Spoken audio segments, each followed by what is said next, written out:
अस्सलाम वालेकुम प्यारे बच्चों, मैं उम्मीद करता हूं कि आप सब लोग खैरियत से होंगे। जैसा कि आप जानते हैं कि 21 जुलाई से क्लास 1 से लेके 8 तक असेसमेंट टेस्ट का आगाज़ हो रहा है। फ़र्स्ट असेसमेंट टेस्ट का आगाज़। तो प्यारे बच्चों, सबसे पहले आपके जहन में ये सवाल होगा कि ये टेस्ट कैसे लिए जाएंगे, क्या स्कूल में आना होगा कि ऑनलाइन लिए जाएंगे। तो इसका जवाब ये है कि बेटा ये टेस्ट सारे के सारे ऑनलाइन लिए जाएंगे। आपके जहन में दूसरा सवाल ये आ सकता है कि ये सब वाले टेस्ट ऑनलाइन किस तरह से परफॉर्म करना होंगे। तो बेटा आपके मोबाइल फ़ोन के अंदर एक गूगल क्लासरूम के नाम से एप्लीकेशन है, जिसमें आपके पास डेली डायरी और ऑनलाइन लेक्चर्स आते रहे हैं। आपने उस गूगल क्लासरूम को ओपन करना है तो इस तरह का व्यू, इस तरह का इंटरफेस आपके सामने इस तरह की विंडोज़ शो हो रही होगी, जिस तरह की आप अभी स्क्रीन पर देख सकते हैं। उसमें आपने अपनी क्लास तलाश करनी है। यकीनन आपकी क्लास वहाँ पे शो हो रही होगी, उस क्लास पे क्लिक करना है। जैसे अभी आपके सामने ट्राई क्लास मैंने एक बनाई है, वो शो हो रही है, तो मैंने उसके ऊपर क्लिक कर दिया तो मैं क्लासरूम के अंदर चला गया हूँ।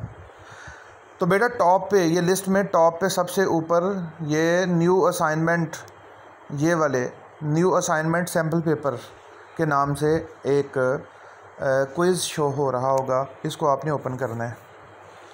ओपन करने के बाद जैसा कि आप देख सकते हैं कि इसके अंदर कुछ हदायत लिखी हुई हैं, इनको आपने बड़े ध्यान से पढ़ना है। क्या क्या है जी? 21 जुलाई से पेपर शुरू हो रहे हैं। तमाम ऑनलाइन टेस्ट एप्लीकेशन के ज़रिए लिए जाएंगे।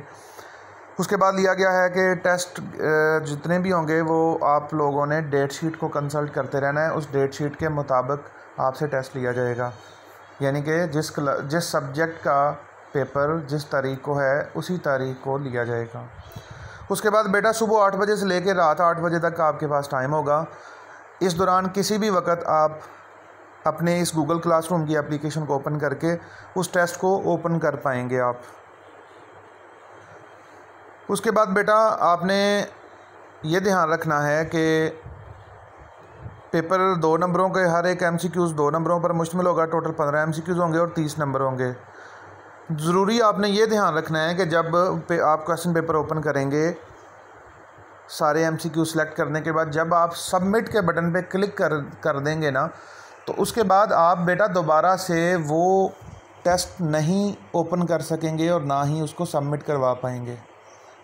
ज़रूरी बात ये मैं बता रहा हूँ कि आपने सबमिट करने से पहले दोबारा एक दफ़ा ध्यान से ऑप्शंस देख लेनी है। जो आपने डाटा फिल किया हुआ है उसको अगर एडिट करने की ज़रूरत है तो अभी कर लें, और जब आप सबमिट कर देंगे तो उसके बाद आप उसको ओपन नहीं कर पाएंगे। ठीक है? तो बेटा इस तरह का सैम्पल पेपर आज मैंने भेजा है आपको। उस सैम्पल पेपर के ऊपर आपने क्लिक करना है। जो ही आप उसके ऊपर क्लिक करेंगे तो वो आपको टेस्ट के ऊपर ले जाएगा। ये सैम्पल टेस्ट आपके सामने शो हो गया है। तो हो सकता है ये विंडो शो ना हो।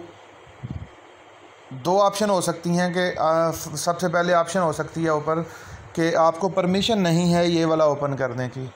अगर ये वाली ऑप्शन ओपन हो तो आपने अपने ब्राउज़र के अंदर जाके तो जो स्कूल वाला ईमेल एड्रेस है ना, वो आपने सेट करना है, या गूगल क्रोम आप इंस्टॉल कर लीजिएगा और उसके अंदर स्कूल वाला जो अकाउंट आपको दिया हुआ है ना, वो सेट कर लीजिएगा।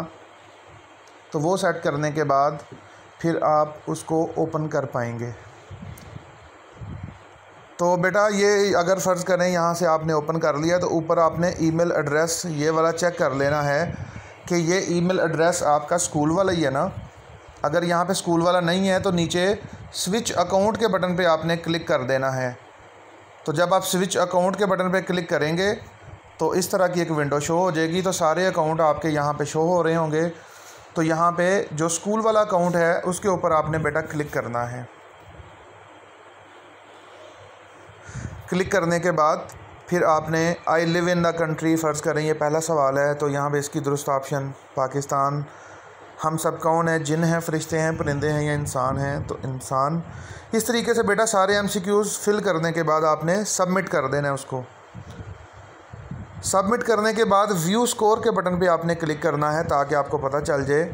वो बता रहा है कि आपने पहला जो MCQs टिक किया है ना वो दुरुस्त है, दूसरा भी दुरुस्त है, तीसरा आपका मल्टीपल चॉइस क्वेश्चन गलत हो गया क्योंकि आपने उसको टिक ही नहीं किया, और अगला भी आपका MCQs गलत हो गया क्योंकि आपने टिक ही नहीं किया। तो इस तरह से आपको आपके 8 में से 4 नंबर आए हैं। तो ये तरीक़ाकार है बेटा इसको सॉल्व करने का, इस तरीके से आपने इसको सॉल्व करना है। अगर किसी भी जगह पे आपको कोई प्रॉब्लम हो, परेशानी हो, तो आपने अपने ब्रांच इंचार्ज से रब्ता कर लेना है।